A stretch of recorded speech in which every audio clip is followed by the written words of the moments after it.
Air signs, hi, this is for Libra, Gemini, and Aquarius. This is your Virgo full moon reading. In the middle of your spread, you came up as the Hermit.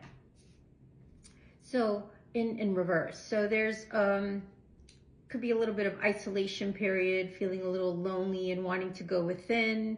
And I feel like in reverse, it's you needing to take that. And once you do take that time for yourself, little solitude, right under that, you came up as an ace with the Ace of Cups. So that's beautiful. That means that there's some healing. That means that for some of you, you're starting to open your heart up, and your emotions, and it's like a new beginning. For some of you, it could be a new relationship, a new job, a trip, a new baby, and it's bringing a lot of beautiful, sentimental feelings, emotional overwhelm in a good way in your relationships. You're feeling a lot of compassion for yourself and others having compassion for you. So, the full moon is also, there could be something unexpected, that whether it's in the physical or a belief system or an idea or an aha moment, whatever this is, there's an unexpected thing that happens, a sudden change, an upheaval that gets you to go into this hermit mode, right? Like there's that provides this sudden insight. So sometimes that's necessary. So whatever change that you're being asked to look at a part of yourself that no longer feels like the person that you're becoming. Of course, change isn't always easy. That's why tower moments happen in our cycles, right? But letting go, I feel this outdated part of you, which you started doing, some of you, is going to allow you to align with your true self, right? So in the future, you got the Lover's card, right? Not the cover because of YouTube. So yeah, that's a beautiful card in the future out, because it means you're going to be asked even more as you start to, work on these emotions that are coming up, and opening up more, to open your heart to another. It could be a person that's like the divine is having you to come together to break down your walls and trust that they want what's best for you, and that your life will open up in a wonderful way once you decide to open up. So this could be a person you're going to meet, a friend you already have, and you guys are getting closer and walls are coming down. It's beautiful, right? You could worry and maybe hold yourself back a lot because of the Knight of Cups in reverse. You could be confused about things. So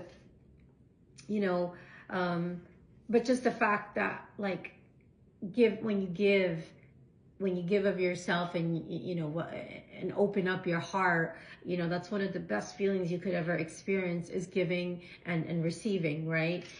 When you do so, you feel uplifted, and you feel like your life improves greatly because of someone else's happiness, right? You think of one way that you can give to someone else. Like that's what the Lover's energy after this full moon brings on for you, if you allow it, right? You're being asked to really open your energy field up and take down your walls, because you've been protecting, because you've been hurt.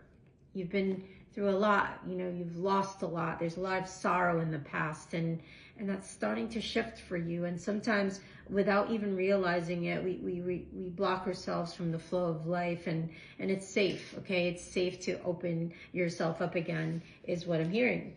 So, it may be like, how can you bring more comfort into your life is a question. Like, how do you nurture yourself? Like maybe, like nurture yourself with organic food or organic sheets. Treat yourself like intangible things, like with those are tangible things, but with intangible things like loving thoughts, and inviting more peace into your life, and opening up your heart, like to another, even if it's a girlfriend or a guy friend or a neighbor, going for coffee or a walk together. Like there's many ways to bring balance and incorporate spirituality and feel feeling able to keep your emotions open and your heart open and allowing things to flow.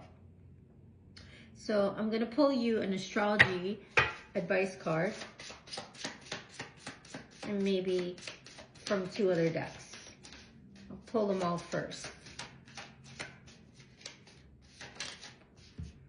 I'll just pick one from there, and I'm going to get one from this deck and one from this deck.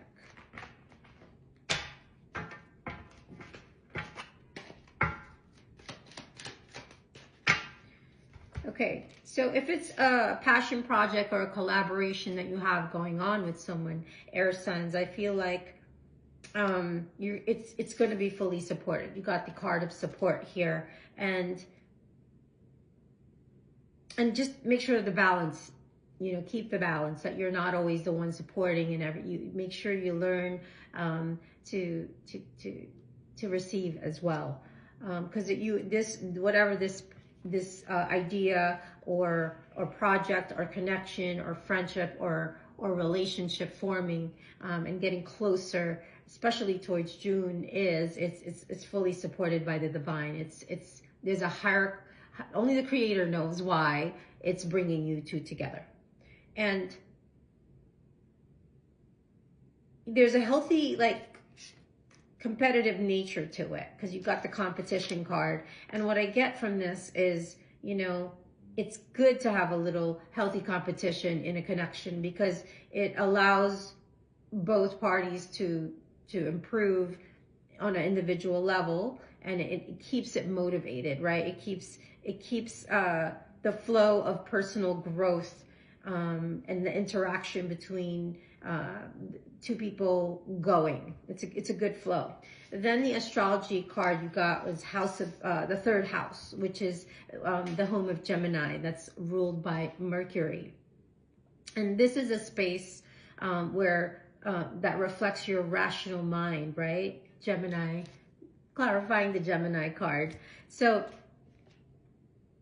this is communications and skills and the early experiences that shape them. When with the wild eye child that absorbs all information, these are, when you were younger, your relationship with your siblings, and short trips, going after school clubs, sports activities, right? Trips. So this, this reflects community.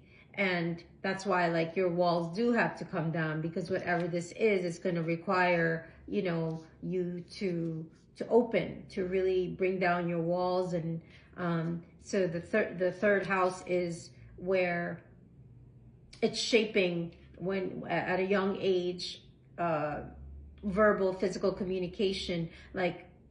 Did you feel free to express yourself? Were you listened to as a child, or were you shut down, silenced, or felt invisible, in your environment, whether it's home, work, school?